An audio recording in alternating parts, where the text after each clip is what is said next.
Hello everyone. आज से हम बीएड फर्स्ट सेमेस्टर का paper 1 childhood and development years के बारे में पढ़ेंगे। इसमें 4 यूनिट है। यूनिट 1, यूनिट 2, यूनिट 3 और यूनिट 4। सबसे पहले हम यूनिट 1 चाइल्ड डेवलपमेंट के बारे में पढ़ेंगे। मैंने पूरे सिलेबस को क्वेश्चन पैटर्न के फॉर्म में अरेंज किया है। तो सबसे पहले जो सिलेबस की फर्स्ट लाइन है उससे पहला क्वेश्चन बनता है कि व्हाट इज एजुकेशन साइकोलॉजी। आपने एजुकेशन साइकोलॉजी का मीनिंग देना है और उसका नेचर बताना है। तो मीनिंग आपका 8 नंबर के लिए है और इसका नेचर भी आपका 8 नंबर के लिए है। तो सबसे पहले हम मीनिंग करेंगे एजुकेशन साइकोलॉजी का।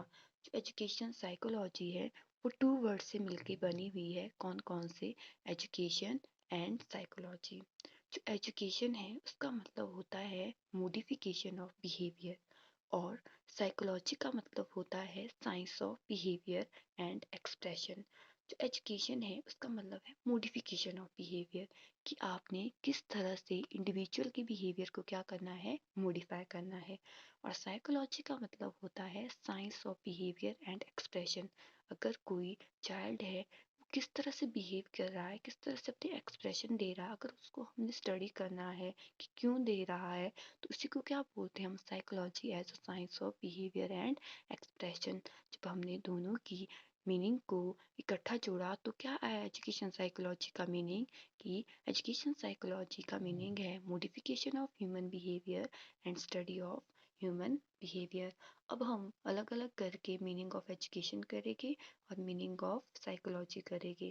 जो हमने ऊपर कहा कि मीनिंग ऑफ एजुकेशन तो मॉडिफिकेशन ऑफ बिहेवियर है, तो ये किस तरह से आया? क्योंकि इसके लिए सबसे पहले 4 अप्रोचेस दी गई थी लैटिन लैंग्वेज में। ऐसे 4 अप्रोचेस में अलग अलग बोला गया और उन सब के जो मीनिंग है उसको इकट्ठा जोड़ के क्या बनाएंगे? Definition. Education is a modification of behaviour.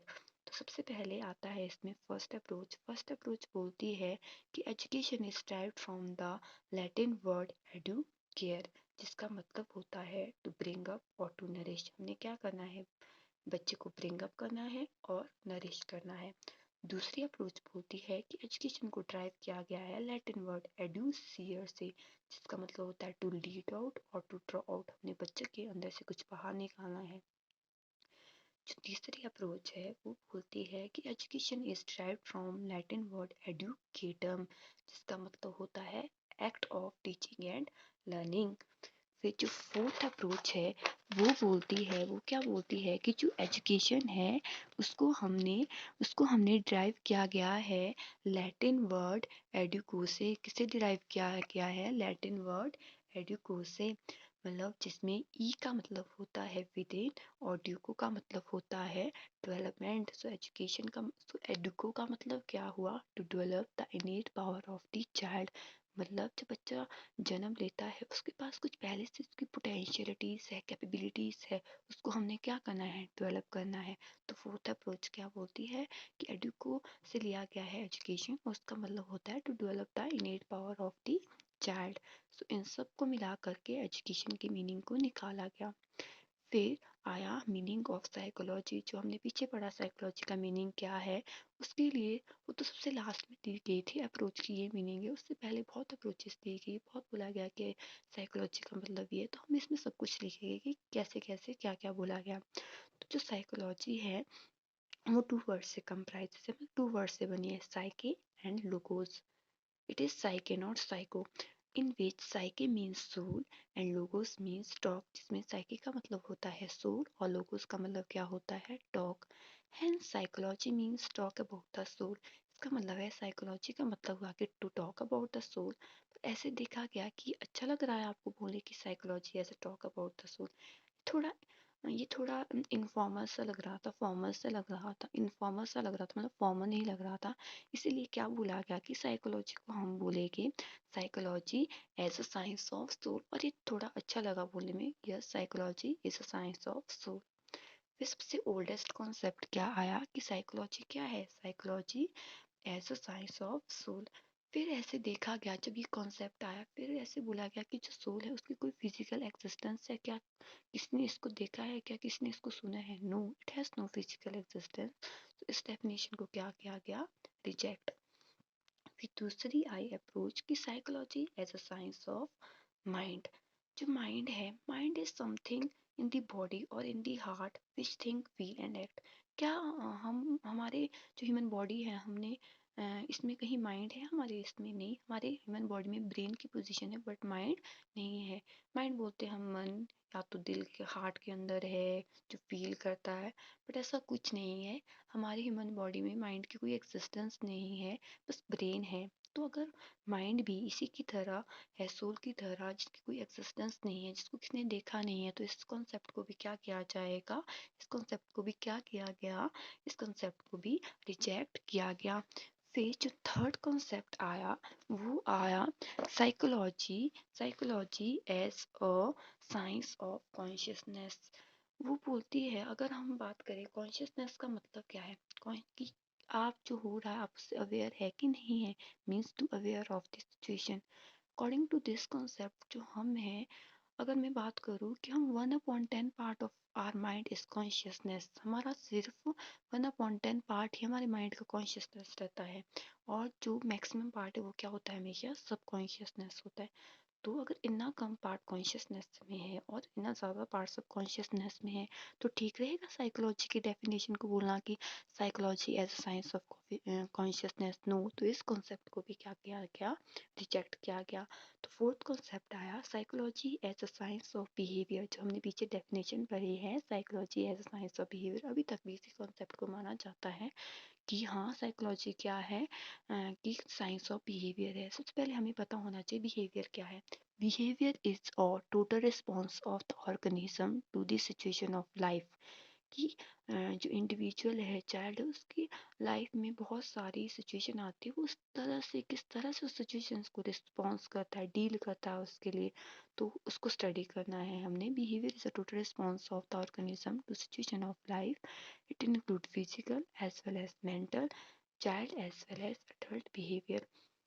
जो बिहेवियर है, it is very very important कि बिहेवियर के 3 कैटेगरी में डिवाइड किया गया है। इसकी 3 डायमेंशन होती है, कॉग्निटिव बिहेवियर, अफेक्टिव बिहेवियर और साइकोमोटर और कॉग्निटिव बिहेवियर। अगर मैं आपको बोलूँ कि मैथमेटिक का क्वेश्चन सॉल्व करो, तो आप उसमें कौन सा बिहेवियर करोगे? कौन सा? कॉग्निटिव बिहेवियर, जो आपकी थिंकिंग, आपकी रीजनिंग के साथ डील करता है, ठीक है। जो अफेक्टिव बिहेवियर है, वो क्या है? जब मैं बोलती हूँ कि इसको फील करो, इस गाने को सुनो, इसको फील करो, जो आपके इमोशंस के साथ डील करे, वो कौन सा होता है? आपका अफेक्टिव बिहेवियर आता है। फिर आता है साइकोमोटर और कॉग्निटिव बिहेवियर। अगर आपने कार सीखनी है, साइकिलिंग सीखनी है चलानी, हॉकी खेलनी है, हॉकी हॉकी करना है, और रनिंग करनी है, तो आप कौन से किसके साथ साथ एक्टिविटी करोगे? आपकी मोटर एक्टिविटी आएगी उसमें। तो इस तरह के बिहेवियर को क्या बोलते हैं हम? साइकोमोटर और कॉग्निटिव बिहेवियर, ठीक है। फिर जो ये बिहेवियर की थी डायमेंशन, पर बिहेवियर की 2 टर्म्स भी आती है। एक होता है स्टिमुलस और एक होता है रिस्पॉन्स। इट इज एक एग्जांपल लेते हैं। मैंने आपको आपके पाँव में पिन को चुभाया, पिन प्रिकिंग हुई, तो आपने क्या किया? अपने पाँव को ऊपर किया, मतलब जंपिंग इज अ रिस्पॉन्स। तो pin pin pricking is a stimulus. मैंने पिन प्रिक की, वो स्टिमुलस दिया, आपने उसके खिलाफ क्या किया? उसके अगेंस्ट क्या किया? रिस्पॉन्स किया। तो स्टडी ऑफ दैट रिस्पॉन्स, वही उसी रिस्पॉन्स की तो हमने स्टडी करनी है, उसको क्या बोलते हैं हम? बिहेवियर। उसको क्या बोलते हैं हम? बिहेवियर। सो ये हमने अभी तक क्या किया? ये हमने अभी तक एजुकेशन साइकोलॉजी का क्या किया? मीनिंग किया। अब हम करेंगे जो नेक्स्ट 8 नंबर के लिए क्वेश्चन था, वो था नेचर ऑफ एजुकेशन साइकोलॉजी। जो एजुकेशन साइकोलॉजी है उसका नेचर कैसा है? फर्स्ट आता है इसका नेचर की education psychology as a mental process. Education psychology, as a study of mental process, tries to investigate the activities happening in the brain which are primarily non-physiological in nature. The mental process include perception, learning, remembering and thinking. जो मैंने बोला, अगर मैंने तुम्हारे को कोई भी question दिया तो आप उसमें क्या करोगे? सॉल्व करने को दिया, तो उसमें क्या करोगे? आप थिंकिंग लगाओगे, सबसे पहले उसको परसीव करोगे कि तुमने समझा भी है उस क्वेश्चन को, इस तरह से नहीं। तो इसमें मेंटल प्रोसेस में क्या आता है? Perception, remembering, thinking, learning. जो दिखता नहीं है, ये क्या हो रहा है? माइंड में चीज़ें चल रही है। तो साइकोलॉजी उसको भी क्या करता है? उसको भी स्टडी, उसको भी इन्वेस्टिगेट करता है कि जो बच्चे के माइंड में क्या चीज़ें चल रही है, उसको भी क्या करता है? इन्वेस्टिगेट करता है। तो पहला नेचर क्या आ गया? Psychology as a mental process. फिर दूसरा आता है इसमें psychology as expression and behaviour.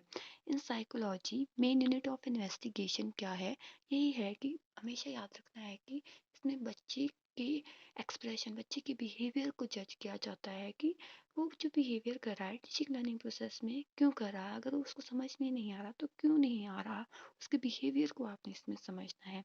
तो psychology as expression and behaviour. फिर थर्ड नेचर आता है बिहेवियरल साइंस।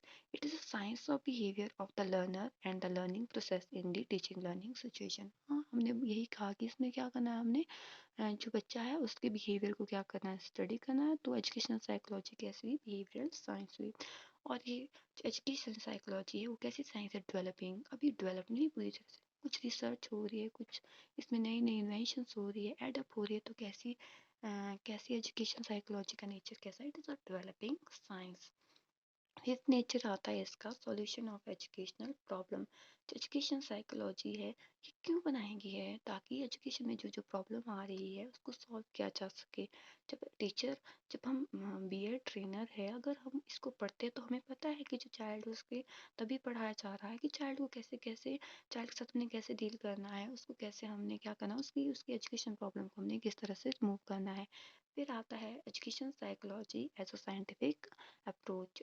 कोई भी अप्रोच कब होती है साइंटिफिक, जब उसमें क्या किया जाए, साइंटिफिक मेथड को यूज़ किया जाता है, और जब उसमें फैक्ट्स होंगे, कोई भी इमोशंस के ऊपर बेस नहीं होगा, और जब वो यूनिवर्सल होगा, किसी एक जगह पे अप्लाई नहीं होगा, सारी जगह पे अप्लाई होगा। तो हमने इसके अंदर क्या बोले कि साइंटिफिक अप्रोच क्यों है, क्योंकि इसमें हमने साइंटिफिक मेथड को स्टडी करते हैं, और ये कुछ फैक्ट्स के ऊपर बेस है और यूनिवर्सल है। फिर सेवंथ आता है पॉजिटिव साइंस। एजुकेशन साइकोलॉजी एक पॉजिटिव साइंस है। इसमें आता है, हमेशा याद रखना है कि एजुकेशन साइकोलॉजी में कभी भी बच्चा है उसकी कोई भी गलती नहीं होगी, अगर उसे समझ में नहीं आ रहा तो टीचर की गलती है, एनवायरनमेंट की गलती है, कभी भी बच्चे की गलती नहीं है। तो ये कैसी साइंस है, पॉजिटिव। बच्चे को हमेशा पॉजिटिव रखना है, उसको कभी भी बच्चा नेगेटिव नहीं होगा, मतलब बच्चे के लिए हमेशा ये पॉजिटिव है। It is not a normative science. बच्चे की कोई भी गलती नहीं है, अगर कुछ उसको नहीं आ रहा, उसको टीचर अच्छा नहीं पढ़ा रहा, या उसमें कुछ सिचुएशंस ऐसी है, पर बच्चे की कभी भी गलती नहीं है। तो एट्थ आता है इसका अप्लाइड साइंस। एजुकेशन साइकोलॉजी को हम अप्लाई कर रहे हैं इन एजुकेशन की फील्ड में। तो कैसी साइंस है ये, अप्लाइड साइंस है। ये कॉज एंड इफेक्ट रिलेशनशिप पे साइंस है, उसमें हमेशा आता है कॉज एंड इफेक्ट रिलेशनशिप आता है, ये क्यों हुआ, कैसे हुआ, क्या प्रभाव है इसके। तो इसमें भी क्या है, ये कॉज एंड इफेक्ट रिलेशनशिप को एस्टेब्लिश करती है। टेंथ आया इसमें हमारे पास prediction. After establishing cause and effect relationship हम प्रिडिक्ट कर सकते हैं कि इस पिक्चर का नेचर ऐसा है तो क्यों है, और अगर ये बच्चा इतना अच्छा कर रहा है तो आगे जाके ये क्या बनेगा। तो ये हमने पूरा इसका नेचर कर लिया। लास्ट में हमें इसको कंक्लूड करेंगे। जब भी कोई क्वेश्चन करना है हमेशा कंक्लूजन लिखना है, उसको 2 नंबर का होता है वो हमेशा। Thus, we find that educational psychology एक science है, and it has all the elements of science like scientific method, universality, validity, cause and effect relationship, and prediction. Thank you.